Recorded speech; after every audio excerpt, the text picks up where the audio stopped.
Your Comedy Minute. I'm Scotty T. I have one of my favorite young comedians back with me. Cory Albert is here. Cory, thank you so much for coming back. No problem, man. Thank you for having me. For people, you were here 3 months ago, and for people that didn't see it, I want to try and catch them up with, some of the original stuff. You're in Connecticut, right? Yep.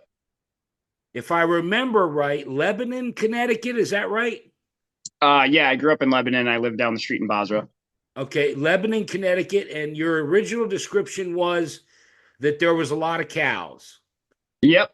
Probably mostly cows. I think More it's like cows than people?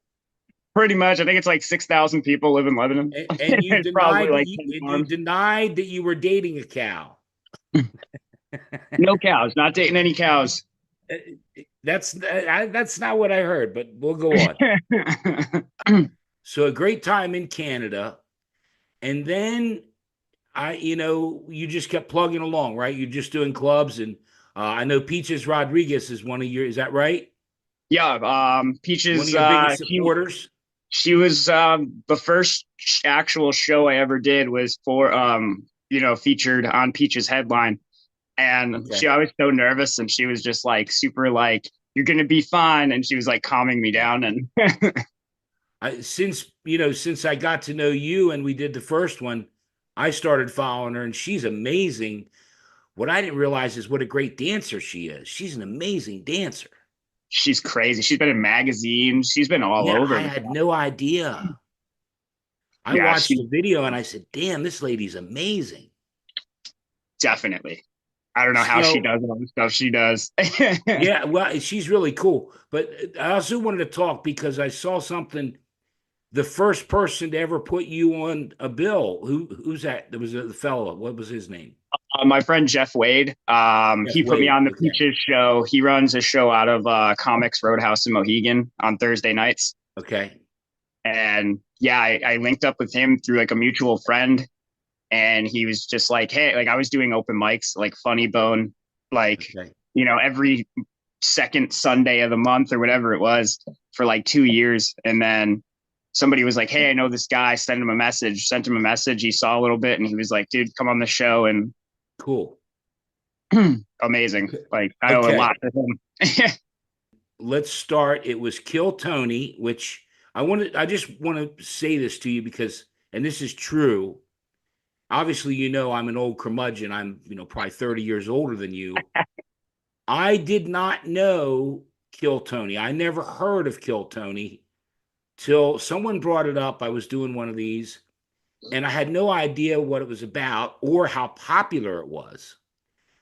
And so, if you want to take over, I saw, again, I follow you on Facebook and I saw your post. You post pretty regularly on Facebook that you were going to Madison Square Garden to try and get on Kill Tony. And I guess I'll shut up now. And I would like for you to tell people how, just take us from A to Z, all the way through it, if you don't mind. Yeah.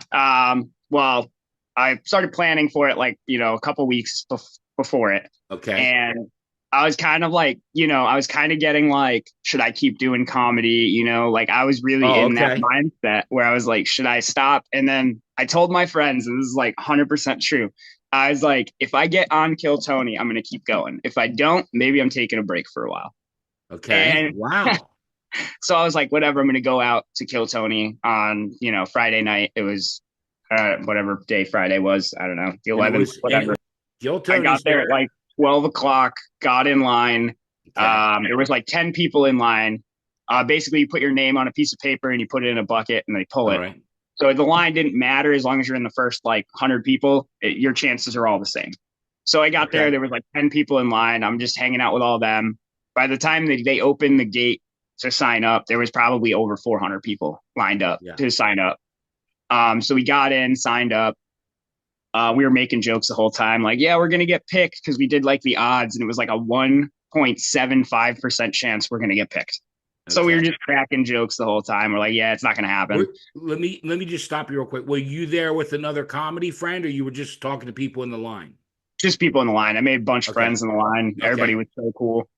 Right. So yeah, I sign up. I actually bought a ticket to go to the show. A lot of people didn't have tickets, so they wait in a Okay. different spot than we did. So they told me go back to your seat, whatever. So I get in, I go up to like the 200s, which if you've ever been to Madison Square I've Gardens, been like the there. nosebleeds way in the back. I Yeah. probably So sat there for the Whitney Houston concert. yeah. I So wasn't, I'm like hey, sitting. Cory, I wasn't sure which one was Whitney Houston and which one was the sax player. That's how high up I was.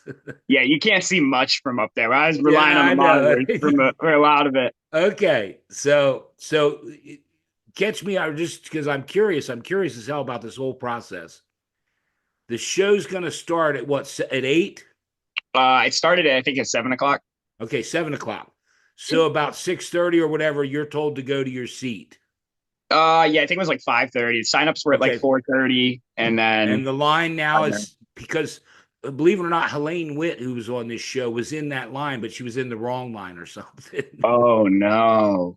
Yeah. Oh, that Because sucks. everyone was asking, did she get in? And meanwhile, you were posting on Facebook that you were 10th in line and this and that. So I was kind of hoping for you. So at 5:30, whatever, they tell you to go to your seat. And you have no idea what's going to happen. No, it's all random. You have no idea. Okay. Okay. Um, so I'm up there. I made friends with the couple or whatever. I think they were just friends, whatever, sitting next Right. to me. And we were talking, the pre-show, they had like Jelly Roll come out, which was, I mean, I don't know if I'm giving away any spoilers because it's not fully released yet, but most people probably bought the stream. So, but so he comes out, he's doing his thing. And then they actually open up the show. The panel takes their seat, which was like Brian Redband, Tony Hinchcliffe, Shane Gillis, and Joe Rogan got on the Right. panel, which they basically, if you go up, they judge, they'll give you, if they Yeah. like you, whatever. Yeah. I So appreciate that you was, doing that, Cory. For people that don't know what Kill Tony is, you explaining that's real cool because your Facebook profile picture. I don't want to give it away. Go ahead, keep going. oh, okay. So yeah, like that happens. And I was like already like, holy shit. Cause Shane Gillis is one of my favorite comics Favorite right now. comedians, right? And that was so cool. Like he was there. And so then, they do their introductions, they sit down, and then they introduce Andrew Dice Clay to the stage, which Wow, was the Dice Man. fucking insanity because, yeah, I mean, he was, I think, the first person to sell out Madison Square Garden like 2 nights in a row or something. Did you know a lot of the Dice Man stuff, some of the poems and stuff? Yeah, he actually, I don't think he did many. I mean, I don't think he did many poems the first night. The second night I went back and he did. Did you know him, Cory? Yeah, Did you know yeah, Hickory Dickory Dock? he's Yeah, I he's loved it. literally a New York legend. I mean, he's a Yeah, legend in okay. general. Okay. So No, I so love the Dice Man. I love the Dice Man. Go ahead. So yeah, yeah, you're good. Yeah, Dice Man opens up the show. he opens up the show. I'm talking to the people next to me like, holy shit, Andrew Dice Clay's here. That's wild. Like you have no idea who the guests were going to be. Okay. And then I'm talking to them, and all of a sudden, like I hear like a bunch of girls just yelling my name, and I was like, that's weird. So then the guy that I'm talking to points, and I look over, and there's a dude with a white marker, like a sign that says my name on it, and I was like, oh, that's crazy. Like maybe they're moving me down to the comedian section. So I'm like, all right, I'm just gonna go follow that guy. So I'm following this guy, and I get out into like the lobby or whatever of Madison Square Garden, and he's like, congratulations. And I'm like, on what? And he's like, you're up. And I was like, whoa, whoa, whoa! I'm following Andrew Dice Clay. So I'm like Wow. freaking in my head because I'm like, oh my God, like it's crazy enough to be up there, but to go up after like a literal legend is the Yeah. wildest thing in the world. So then we're running through Madison Square Garden because all the escalators were broken.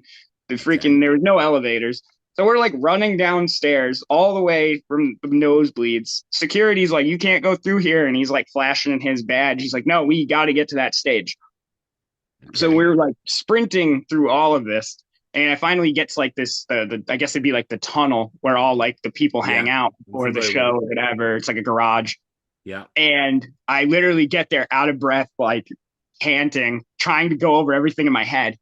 And Heidi, she's the I guess she's more like the bartender for the crew, and she like holds the sign like a WWE whatever, like a sign.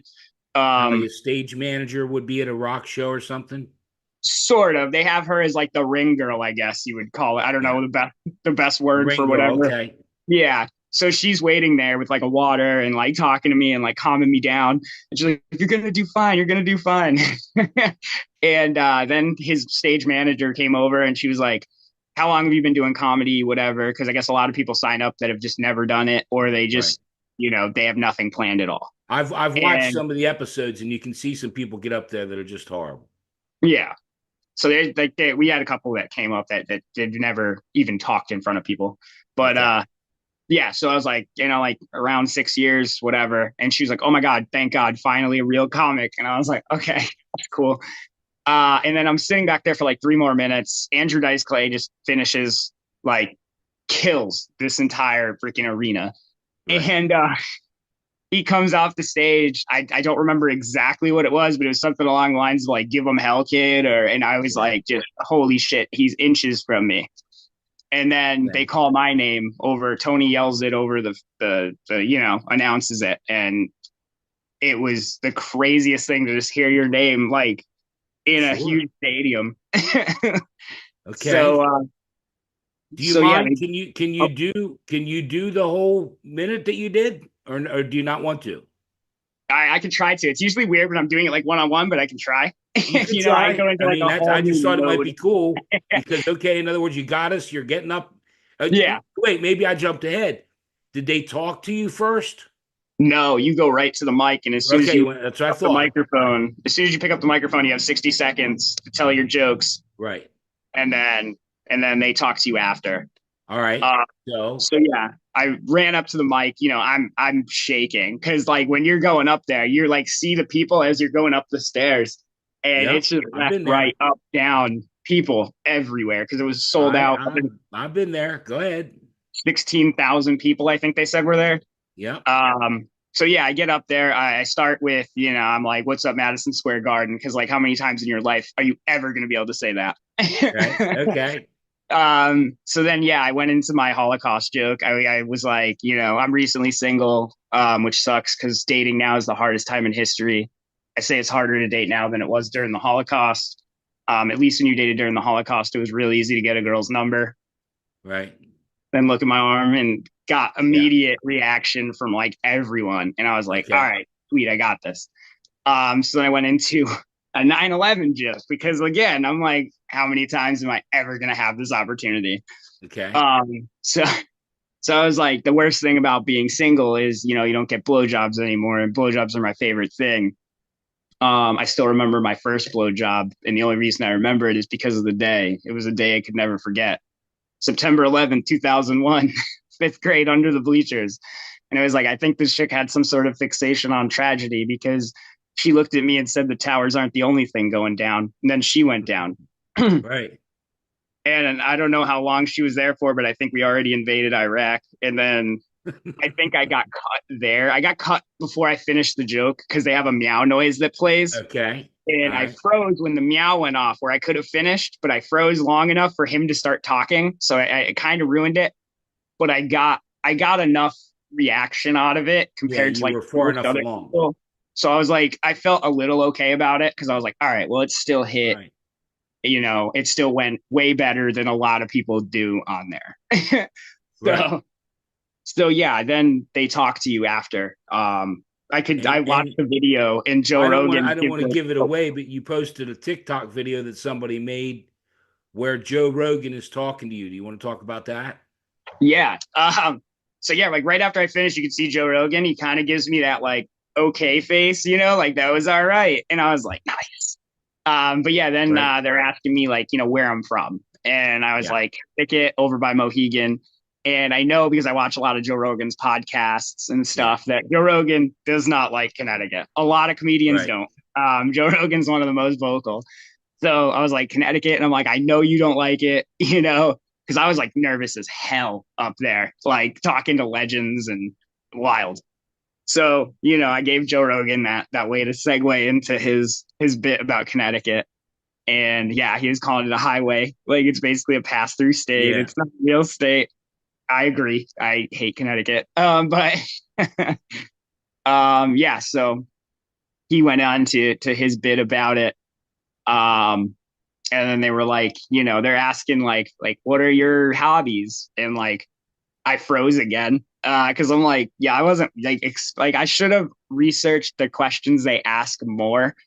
But I didn't. I was more just like, yeah, I'm never getting picked one. Two, you know, Well, and then I saw they kind of gave you the buzzer when you mentioned the car. yeah. So Red Band always plays like a sound effect to make it like a funnier interaction. I don't know what the buzzer was, and it wasn't like a car horn. It was a buzzer, but Yeah. yeah. So they was talking about the car. I knew as soon as I said I had a Mustang, I was gonna get some booze. I knew it. And then Joe Rogan's like calling everybody commies for not liking Mustangs. It was a great time. Okay. Um, And then to go one step further, and Shane Gillis. Talk yeah, about what happened there. yeah. So as soon as I got done with my interview, I was walking away. Like I said, thank you to everybody. People went nuts. It was wild. Just hearing that many people. And I'm walking away and I looked back like over my shoulder and Shane Gillis leaned behind Joe Rogan and he went like, good job. And he gave me like a thumbs up. And that was the wildest thing ever. Like I was so in like a zone after that, like going off the stage that my friend who was sitting in the comedian section, you can see backstage, Jim Norton was there, high-fived me and said good set, and I don't remember it happening. I'm so and I feel horrible now because I'm like, oh my God, I literally was that close to Jim Norton and I didn't say like anything. I just like high-fived Yeah. him and kept walking. But I was so like, oh my God, one of my favorite comedians just said that. Like, holy shit. Yeah. I love Jim Um, Norton. and then, there was some, the next bucket pull was back there. I didn't recognize, like, I assumed it was a bucket pull. So I was talking to him for like a split second. He was like, good job. He went up, didn't do as well. I feel bad because he was the nicest guy. But yeah, so I watched the rest of the show from my seat. I'm walking back to my seat. People are high fiving me. They're fist bumping, like the whole time. It was crazy. Right. Then I get to my seat, and then chill for like a split second. My section was going crazy. The people that I was all near. Then I go to like you have to unlock your phone. They put it in a pouch, and you have to go to an unlock station to like gain access to your phone. Um, so I go to my phone. My buddy already posted a picture. He was watching the live stream. He posted a picture on my Facebook, so people already knew, and my phone was just blowing up. And I think I Yeah. posted like a quick status real quick, like holy shit, just did Madison Square Garden, and then like locked it back up. And called my buddy, then locked it back up. And as I'm talking to him, like people are just walking by, like he's hearing it on the other line. He's like, dude, it sounds fucking nuts. It's just like good job, like all this. It was Yeah. crazy. And then the show ends. I'm hanging out with everybody, trying to like see some of the comics as they come out. We met like I don't want to give away because there was a lot of special All guests, right. but we met a lot of them. And Right. then, day two, back out there, people are still recognizing me around New York, which was crazy. Okay. And, watch the show again from the comedian section because I signed up, get home. I sent a message to Shane Gillis on Instagram and I was just like, dude, thank you so much. Like, that was crazy. Whatever, blah, blah, blah. And then I get a message back that was like, you did great, dude. And then I got a follow out of Shane Gillis and I was like, Yeah. I saw it dude, today. I saw it that's today on wild. Instagram. Like when you I have one of your could. favorite comics, it's just wild. It's a wild experience. Thanks, man. I forgot to mention they liked it, so I got the big book when I was there, the big joke book, which Okay. if they give you if you like. Two of us got it that night out I of can't eight. see it. Hold it still so people can see it. Okay. Back I it was out a like, little it bit looks because blurry on my screen. it's blurring. There you go. Okay. So that was wild because only two people got the big book, and Wonderful. Now, do you think you're going to keep going for a while now? yeah, I'm going harder than ever now. Now I'm just Okay. like I'm writing as much as I can, Okay. hitting as many places as I can. And Okay. somebody offered me a spot in Queens, which I have to like message him and figure out when and everything. That would be huge. Okay. Well, I'd like to Hmm. think I'm a good luck charm, and maybe what we'll do is, we'll try and have you back in a few more months and see where you're at now. Where you're at 3 months from now. Sounds good, man. I'm in.